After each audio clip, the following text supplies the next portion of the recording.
Welcome back to Full Scope Fitness. In part 16, we're tackling something that affects every lift, every rep, every training session: technique. It's the foundation.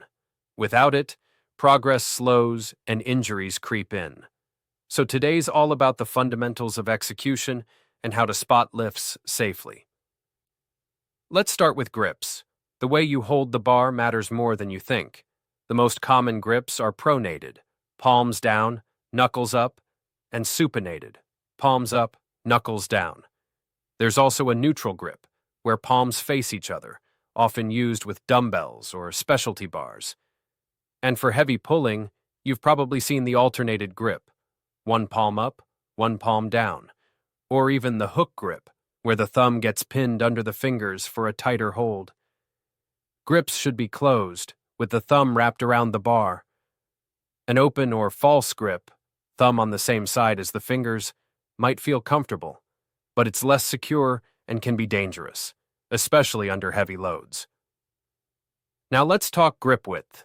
Shoulder width is usually the sweet spot, but depending on the lift and your limb length, you might go wider or narrower. The key is balance. You want the bar to stay even, especially in pressing and pulling movements. Once you've got the grip locked in, it's all about body positioning.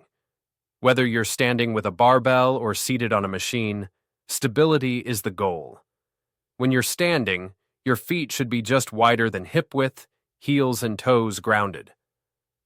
For bench work, think about the 5-point contact position: head, shoulders, and butt on the bench, both feet flat on the floor. It's your anchor. It gives you leverage and control. Machines are a different animal. Before you start lifting, take time to adjust everything: the seat height, the pads, the angle of resistance. That setup might feel tedious, but it's what ensures the resistance hits the right muscle group and keeps your joints safe. Range of motion is another big one. Most lifts should move through a full range, from a proper starting point to a full contraction. Don't shortchange your reps. If you can't hit depth or finish a press without wobbling, reduce the weight and focus on form. And don't forget about tempo. For power exercises like cleans or snatches, the goal is explosive speed, but still with control. For strength and hypertrophy, a steady tempo often works best.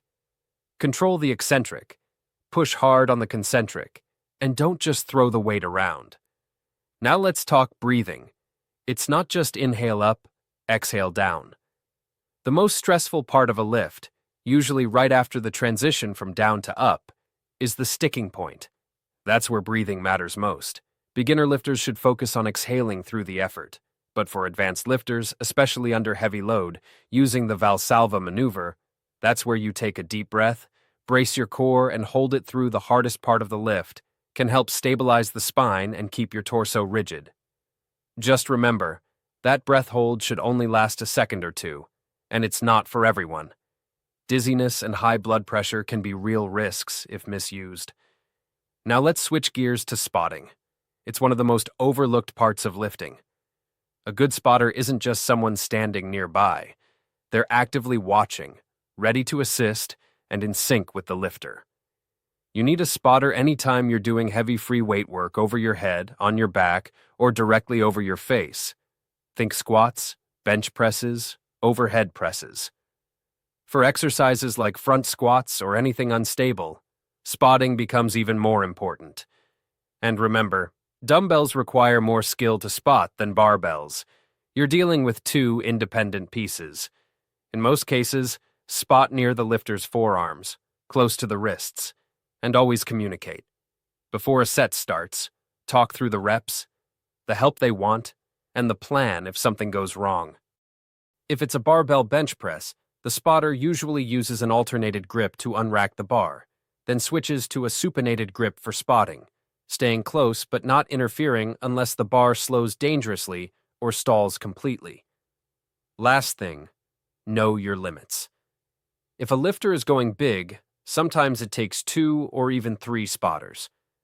Don't try to muscle up someone's squat by yourself if the weight's outside your own range. Safety over ego. So here's the bottom line for Part 16. Before you chase PRs, master your setup. Lock in your grip, align your body, control your range and tempo, breathe with purpose, and don't just lift with intensity, lift with intent. In Part 17, we're going into movement execution, how to teach and coach lifts like the clean deadlift and overhead press. It's about turning good form into second nature. Stay tuned. You're building something strong,